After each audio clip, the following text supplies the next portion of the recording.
December 12th, 2000. The decision came late, and it came in several parts. But the sum of those parts adds up to defeat for the Gore campaign. George W. Bush appears to be our president-elect. Tonight, the court rules.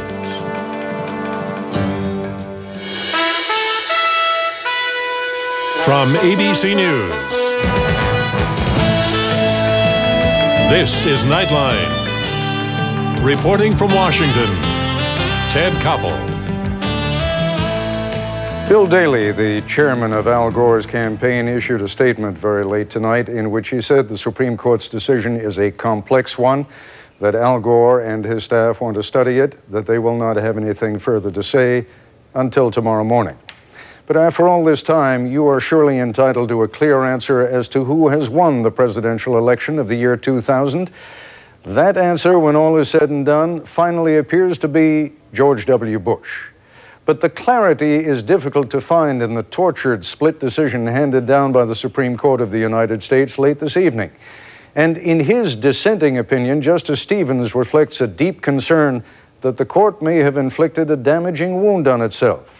He writes, although we may never know with complete certainty the identity of the winner of this year's presidential election, the identity of the loser is perfectly clear. It is the nation's confidence in the judge as an impartial guardian of the rule of law. We will try tonight to explain how the court has ruled and why that ruling amounts to a declaration of victory for Governor Bush. But in so doing, let me warn you at the outset, it will be necessary to explain also why the Chief Justice was in such an apparent rush to get the ruling out before midnight. Today, remember, is December 12th. That is the date by which Florida's slate of electors would have to be certified to avoid the possibility of a later congressional challenge. Tonight's decision was released with less than 2 hours to spare. But let's go now to some of the key passages in the majority decision, which overturned the Florida Supreme Court's ruling for a manual recount. Here's Nightline correspondent John Donvan. Ted, the document runs to 65 pages. 13 of those pages are the per curiam decision, or the majority decision that the majority was able to agree on, in which they lay out how they got to the decision they got to. And they go right to, on page 6, to the central question. They say, the question before us is whether the recount procedures the Florida Supreme Court has adopted are consistent with its obligation to avoid arbitrary and disparate treatment of the members of its electorate. And they actually answer that question and hint how they're going to answer that question 2 pages earlier when they say, with respect to the Equal Protection Clause, we find a violation of the Equal Protection Clause. And then over the next several pages, they explain what they did, which was basically to look at the issue of the balloting, and they reached the conclusion that in Florida, the recount that had been set up would allow for all sorts of standards all over the place for counting what is a ballot and what is not. And they finally come to the conclusion, after examining the recount that was proposed, as follows. The recount process, in its features here described, is inconsistent with the minimum procedures necessary to protect the fundamental right of each voter in the special instance of a statewide recount under the authority of a single state judicial officer. Our consideration is limited to the present circumstances, for the problem of equal protection in election processes generally presents many complexities. And then they come to their conclusion on this particular one. They're saying, upon due consideration of the difficulties identified to this point, it is obvious that the recount cannot be conducted in compliance with the requirements of equal protection and due process without substantial work. What they're basically getting to there is the question at this point of time. As you said, it's December 12th.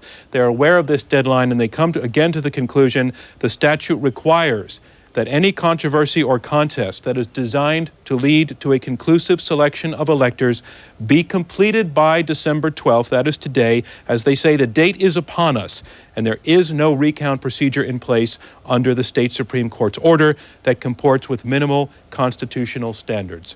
They then jump to the conclusion quite quickly. I don't mean to say jump to, they move to the conclusion. The December 12th date, it is evident that any recount seeking to meet the December 12th date will be unconstitutional for the reasons we have discussed. We reverse the judgment of the Supreme Court of Florida ordering a recount to proceed. And then the final page, the judgment of the Supreme Court of Florida is reversed and the case is remanded for further proceedings not inconsistent with this opinion. Pursuant to this court's Rule 45.2, the clerk is directed to issue the mandate in this case forthwith. It is so ordered. Now, there were several dissenting opinions. In fact, all four justices who voted against this conclusion wrote their own dissenting opinions. And just to give you flavor from two of them, Justice Breyer writes, "In this highly politicized matter, the appearance of a split decision runs the risk of undermining the public's confidence in the court itself. That confidence is a public treasure. It has been built slowly over many years, some of which were marked by a civil war and the tragedy of segregation. It is a vitally necessary ingredient of any successful effort to protect basic liberty and indeed the rule of law itself." And finally, a sampling from Justice Ginsburg's dissent. She writes, "In sum, the court's conclusion that a constitutionally adequate recount is impractical is a prophecy that the court's own judgment will not allow to be tested. Such an untested prophecy should not decide the presidency of the United States. I dissent." But her "I dissent" overruled by the majorities. It is so ordered. Four words that, as you say, seem to mean that George Bush goes to the White House. Ted? Thank you, John. We're joined now live from outside the Supreme Court by ABC News' Jackie Judd, who covers the court for us, and ABC News legal analyst Jeffrey Toobin. I must say, I didn't envy you when that decision came down and you had to try to wend your way through it, but you've had a little more time to consider it. Jackie, give us a little bit of the flavor, first of all, of what it was like when the decision came down.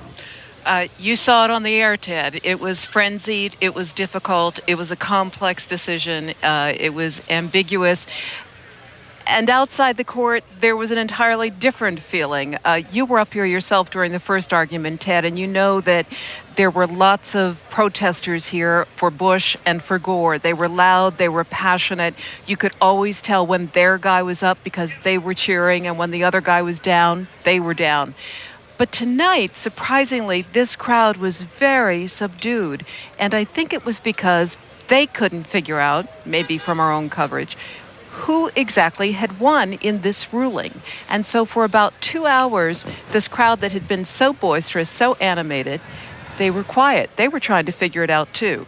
Let's swing over to Jeffrey Toobin for a moment. And Jeffrey, there is legalese and then there is journalese. See if you can translate some of that legalese into journalese for us. We've been focusing to quite a large extent on the dissent because it is so bitter. But it is, after all, the majority that rules here, the majority that seems to have put the presidency now finally in the hands of Governor George W. Bush. Tell us why. Well, in journalisticese, Bush won and Gore lost. And the reason he won, the reason Bush won, is that the court objected to the way the Florida courts set up the recount rules. Basically, the court was offended by the notion that an identical dimple on an identical ballot could be counted one way in one part of the state and one way in a different part of the in a different way in a different part of the state. That was a violation. I think the important thing to focus on, and where some of the mystery about this opinion was, on the issue of remand, sending the case back to the Florida courts. Because there, it at least appears on the surface that possibly Florida could come up with procedures that the court might find satisfactory. But I think when you read the dissenting opinions and when you read the majority opinion carefully, you see that that's really an illusion. That in fact, even though they are technically sending the case back to Florida, in fact, there is no way that Florida could comply with this opinion in a way that would allow the votes to be recounted and Gore to win. Jackie, as you read this decision, or all of the decisions, the dissenting as well as the majority opinions, is it your impression that the justices wished that there had been a little more time here, that they felt as frustrated by the lack of time as everybody else? I don't know about that, Ted, but I think that they were aware and they were concerned about the politically charged environment in which they found themselves. At the very end of the majority opinion, Justice Rehnquist talks about how essentially in journalese that we didn't ask for this job. but it came to us and we've done the best we can. And I think that that is a nod to the possibility, the strong possibility that, and fairly or unfairly, that there will be political criticism of this court for what it has done tonight. Jeffrey, before we leave you, let me just ask you to comment briefly on why you think the tone of dissent was as bitter as it appears to have been. Well, I was struck by the difference in tone. The majority is very straightforward, very narrow, very almost regretful in tone. I think the dissenters really tried to place this case in historical context and understood that what they wrote today will be in their obituaries, because they know they will never decide a more important case. And I think a lot of the bitterness had to do with the stay that was issued on Saturday, even more than the opinion today, because that several of the dissenters said, you know, this case, this opinion, the court took away Florida's opportunity to get the result right, so we will never know. I think that's the core of the bitterness of the four dissenters. All right, Jackie and Jeffrey, thank you both very much. Earlier this evening, actually just a few minutes ago, the chairman of the Democratic Party, Ed Rendell, issued a brief statement. Let's take a look at that now. It is very likely that Governor Bush will be the president of the United States, and I think the vice president's going to call for uniting behind him, and I would too. The election's over, and we've got to get some things done for this country. Parenthetically, some of the members of the Bush campaign seem to be a little bit disenchanted by that statement. They're going to have their own, but as I said, they want to read the decision carefully, and they'll have more to say tomorrow morning. Jim Baker, the man who has been heading up the legal drive for Governor Bush, also came out. He issued a statement minutes ago. Let's take a look at that. Good evening, ladies and gentlemen. I've just spoken to Governor Bush and Secretary Cheney. They are, of course, very pleased and gratified that 7 justices of the United States Supreme Court agreed that there were constitutional problems with the recount ordered by the Florida Supreme Court. This has been a long and arduous process for everyone involved on both sides. Thank you, and good evening. And that was it. Mr. Baker did not, as you saw there, take any questions. When we come back, we will discuss how the 9 justices do their work with the dean of the Stanford Law School and 2 people who clerked for Supreme Court justices. This is ABC News Nightline, brought to you by MasterCard.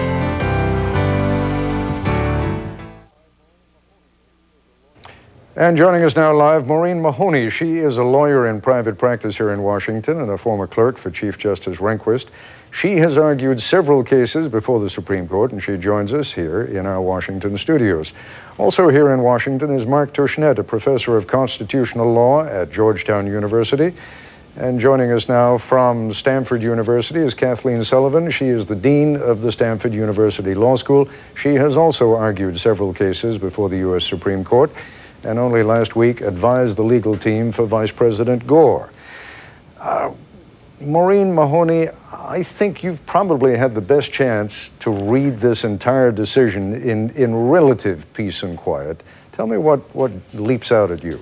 Well, I haven't had a chance to read the entire thing in peace and quiet, but the main thing that leaps out is, first of all, I don't think there is any ambiguity that the election contest is over now. The court is actually quite clear in the per curiam part of the decision that the deadline was intended to be final by the Florida legislature, and that's the end of it. It has remanded it to the Florida Supreme Court for proceedings that are not inconsistent with this opinion, and as I read it, they have actually left no room whatsoever for the Florida Supreme Court to order any kind of a recount at this phase. In effect, by remanding it back to the Florida Supreme Court, it almost seemed to me as though they were saying, you've still got a mess to clear up here. It's not going to help us with this election, but see if you can clean it up before the next one comes along. Is that fair? Well, it's always the case that when a higher court reverses it, remands it back down to the other court just so they can, in effect, close the docket. And that's really all that the per curiam opinion is saying here. So the case, as I read it, and I think as others will read it, is over. They have resolved those issues. And I guess the other thing I'd say that leaps out is that it is interesting that they have actually seized upon a ground which goes to the fundamental fairness of the remedy that had been ordered. I mean, there's been a lot of talk about what's fair, what's not fair, and at the end of the day, 7 justices of the Supreme Court concluded that what had been ordered here was so unfair as to violate the Constitution. Can you explain this? This may seem like a technicality, Professor Tushnet, but before this program is over, I think we owe it to our audience to explain that even the number of the majorities seem to vary. In there were 5 in one part and 6 in another, and you just heard Maureen Mahoney refer to agreement by 7 justices. Agreement not necessarily, though, all part of a majority decision. Is that clear in your mind how that broke down? 5 justices agreed that essentially the case should be terminated. 2 other justices said, we agree that there was a constitutional violation here, but we think that there could be a remedy through a further recount, and we think it should occur.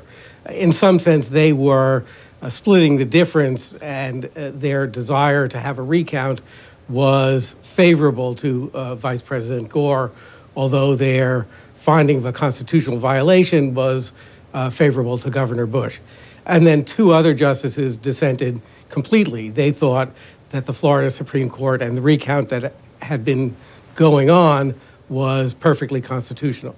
Dean Sullivan, we have seen so many twists and turns over the past 4.5 weeks that I'm compelled to ask you, are there any loopholes left here at all?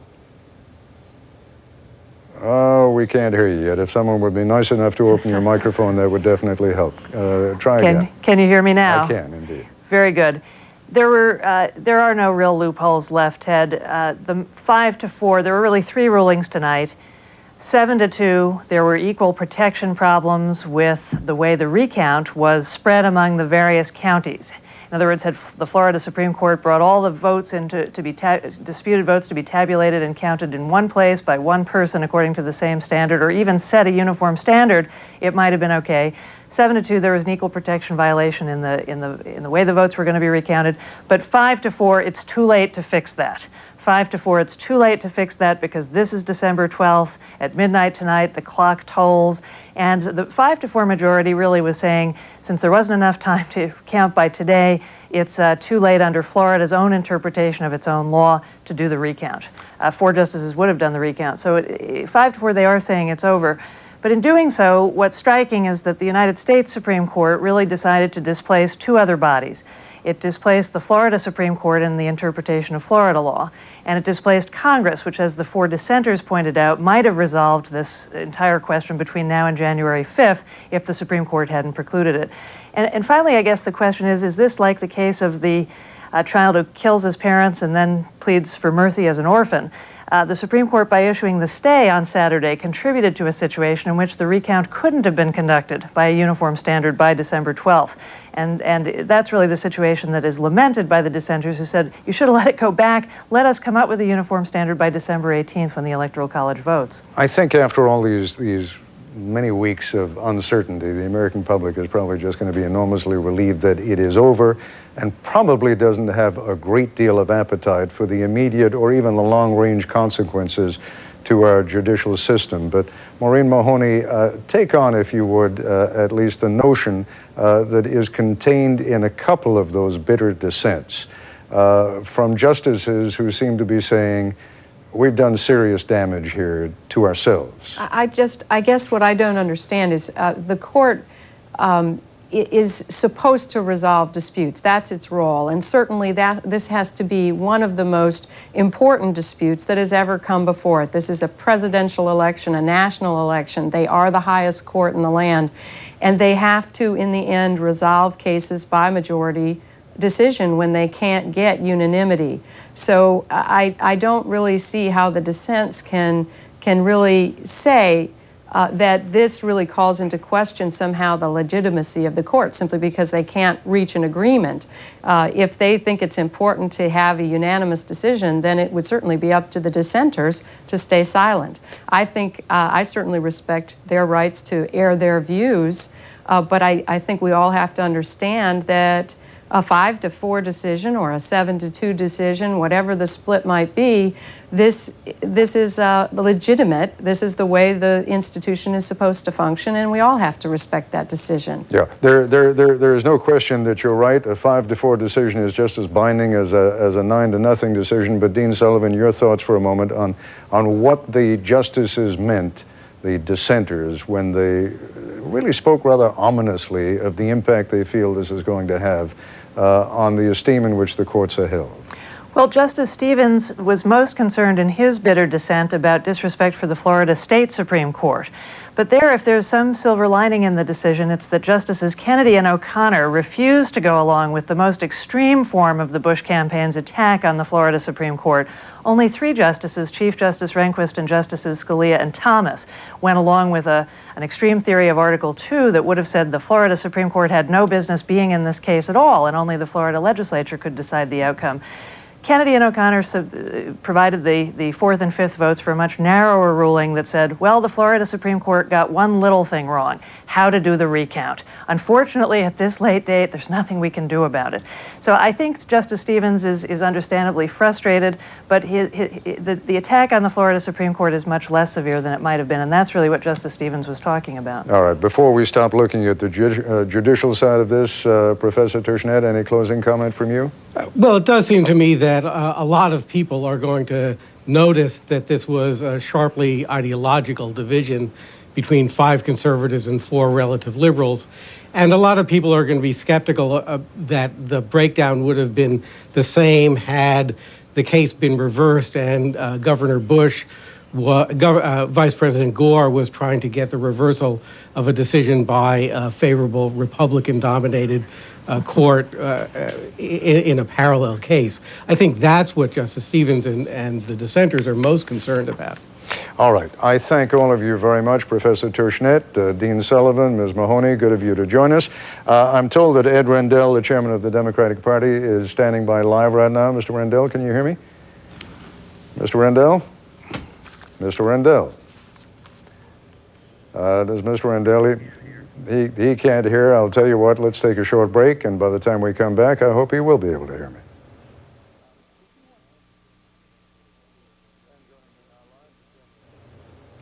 And joining me now live, the chairman of the Democratic Party, Ed Rendell. Mr. Rendell, can you hear me now? Yes, Ted, how are you? Good.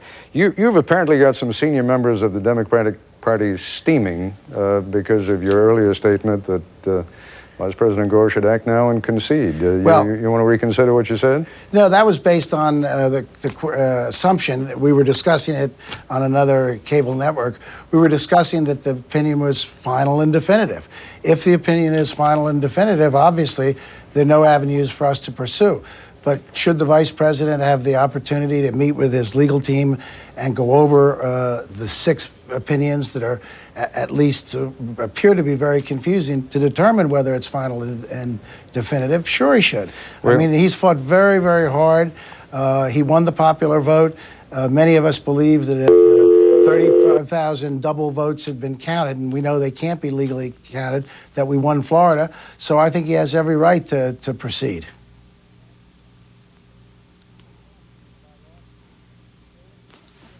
Have I lost? David, we seem to have lost it. Stand by, Your Honor. That was Daniel Latchis.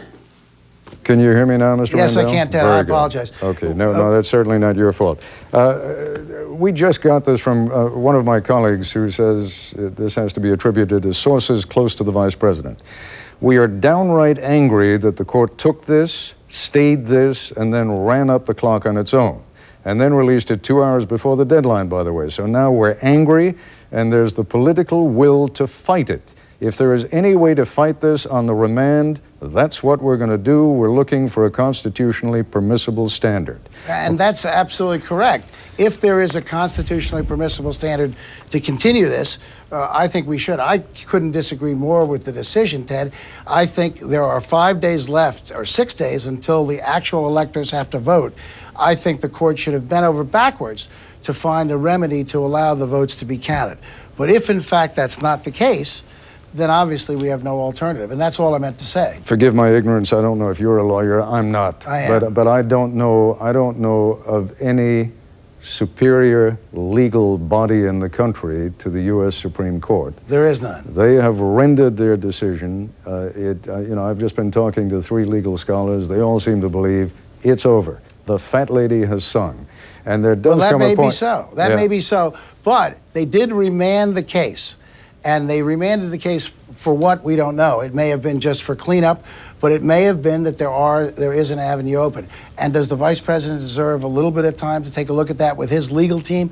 I mean, remember, Ted, there's 6 opinions. I don't think anybody out there has probably had the opportunity to read all 6 yet. So obviously he deserves some time. But if in fact it's over, I believe the vice president will concede. He has said he's not going to contest electors. We're not going to try to steal electors. He's going to do what is right. And he's said on more than one occasion, if the law of the land is there, we are in fact going to admit it, and Governor Bush is going to be his president too. But I think they deserve the time to look at this opinion.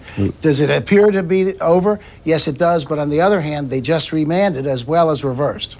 Yeah, I don't think there's a person in the country, almost certainly including Governor Bush, who isn't willing to give the vice president, the night to sleep on it and tomorrow morning to talk to all his best aides about this. But I'm going to ask you a political question now.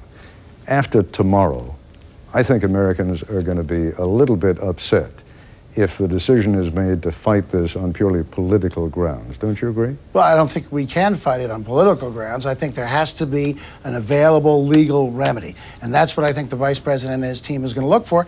And if there is an available legal remedy, and that can be explained to the people, I think that it should be pursued. Remember, we've had a very historic decision here. As the dissent has said, Ted, we have a decision saying that we can't count votes that have been uncounted basically because we ran out of time. Well, we haven't run out of time. In many ways, we've still got till the 18th.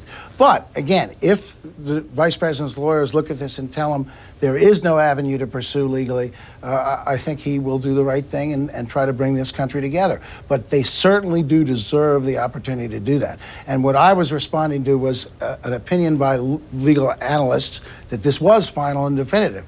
If it is, I have no doubt the vice president will try to unify the country. All right. Mr. Randell, I thank you very much for joining us. Sorry for the technical inconvenience. Probably our fault. Good of you to be with us. Thank you. Joining us now from Austin, Texas, ABC News' Dean Reynolds, who covers Governor George W. Bush, and here in Washington, outside the Vice President's home, ABC News' Terry Moran, who has been covering Al Gore. And what are you hearing? Is there anything to this notion that they might yet fight it? Well, Ted, I've talked with people who have talked with the vice president. They describe him as realistic. He's getting a download of information, they say, from his lawyers and from his political advisors here. There is anger in the Gore camp. There is a sense that the Supreme Court acted precipitously to award the presidency to George Bush. But there's also realism on the part of Al Gore in particular. They will move forward here. They say he wants to speak tomorrow. They say don't assume that he will concede, but he is getting the legal advice that we heard along the lines that we heard earlier, that this is a very tough blow for his campaign. Now, I should also say he was in the House with his wife, Tipper Gore, when the decision came down. There was a feeling of just despair right through the Gore ranks when it did come down, from what we could tell. And that is where they are right now, trying to assess their options and getting the best legal advice they can. I'm assuming, Terry, that you could hear Mr. Rendell, and basically what he's saying is reasonable enough. Give the man and his lawyers at least a chance to read the decision and be sure that it says what people think it says. But I'm asking you now to project perhaps more than you're willing to. Can you imagine the vice president taking it much beyond tomorrow? Well, only if there is perhaps a sign from the Florida Supreme Court tomorrow that they're willing to take it up somehow and find a way to certify some slate of electors. That sounds like a dream scenario, a fantasy world, if you will. Al Gore is a fighter. There's no question about it. He's demonstrated it in the past month, but he's also nothing if not rational, sometimes perhaps hyper-rational. His aides have said that once he comes to the conclusion in his own mind that it's over, he will finish it quickly, and they say honorably, although they do point out something that has been talked about in the Gore camp tonight. The line from Justice Stevens' dissent in which he said, "We may never know who really won this presidential election." And you might hear Al Gore say something along those lines if he does concede, well, withdraw is what I should say, because he will not say, we have already been told, I lost and Governor Bush won.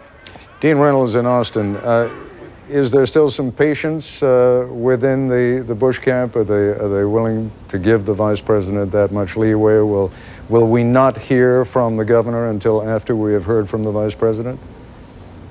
That's what we've been told, Ted. Yeah, they want to give the vice president a decent interval. But, you know, I was struck by Jim Baker's statement this evening.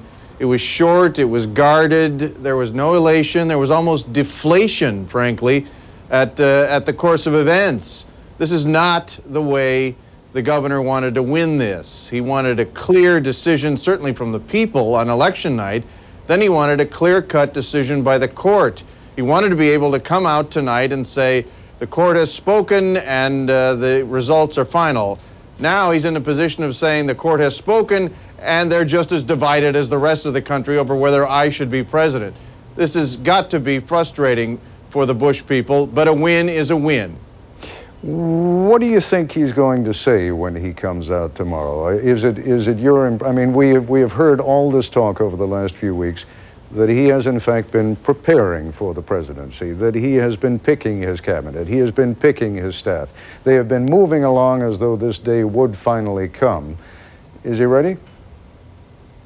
If he comes out tomorrow, let's let the vice president move first, is their position. Yeah, sure, this speech has been written and rewritten and drafted and redrafted, and you've heard dribs and drabs of it come out in what the governor has said over the last few weeks as he's responded tit for tat to the vice president. Basically, the message will be that I'm going to try to unify the country. We've had an imperfect result, but the result is I won, and that's basically what he's going to say. I would expect to hear some of his legislative goals as well. We've heard those over the last couple of weeks, too.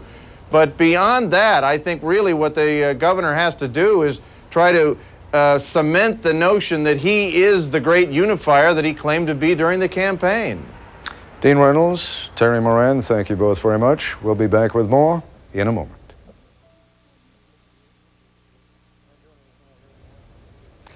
And joining us now here in Washington, David Gergen, editor-at-large of U.S. News and World Report, and from New York, ABC News analyst George Stephanopoulos. George, there are a couple of people on the Gore team who are warning some of our reporters tonight, don't make the same mistake you guys made on election night. Don't declare a winner before this thing is over. This thing is over, isn't it?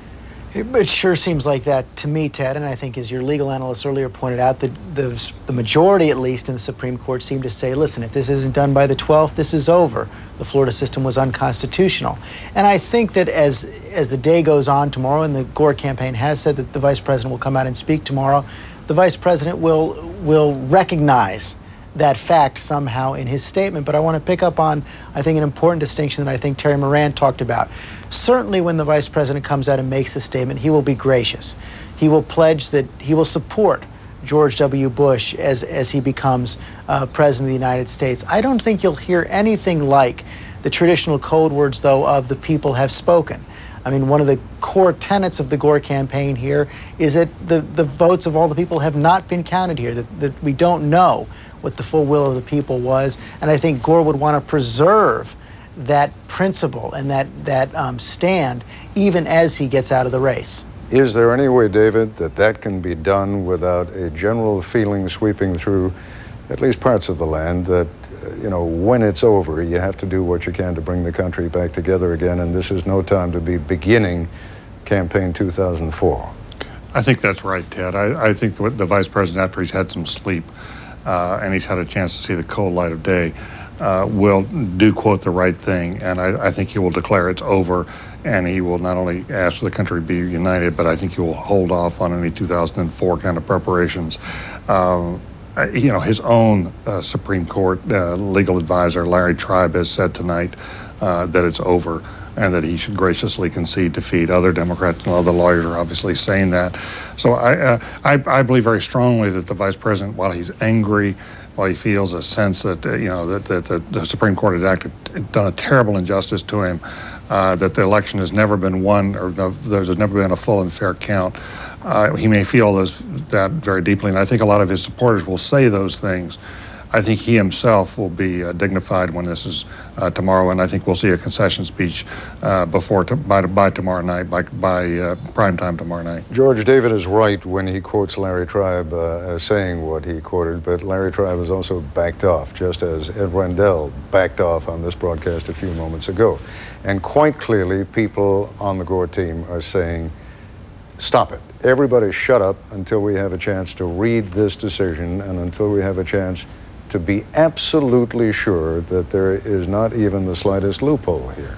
Is that your impression of what's going on? Oh, I think that's exactly right, Ted. I think that they clearly want this, and they always said before tonight's decision that they would want to give the vice president time to read, to absorb the decision, to internalize the decision, and also to write his speech. You know, he has not wanted to face the prospect of losing. He's been the eternal optimist of all the people in his campaign throughout this. He was the one that correctly called that they would win in the Florida Supreme Court. So he hasn't really, I think, had the time to prepare the words that he would want to deliver to the country. But when you look at even the most optimistic Gore advisors believe that December 18th is an effective deadline. And when you look at this decision, when you look at the fact that even if they went to the Florida Supreme Court and the Florida Supreme Court accepted it, they would have to get a standard for the recounts. They would have to get that standard approved by the Florida Supreme Court and then implemented by the lower courts. Clearly, the Bush campaign, if it got that far, would bring that right back up to the Supreme Court. The clock would run out quite quickly. I think the Gore campaign will realize that, and the speech, as David said, will be tomorrow. Anything you want to say in closing, David? Any thoughts that have come to you as you have watched this extraordinary evening bring an end to what is surely the most extraordinary 5 weeks in American political history? Well, I think that, Ted, that the election is over, but the war goes on politically.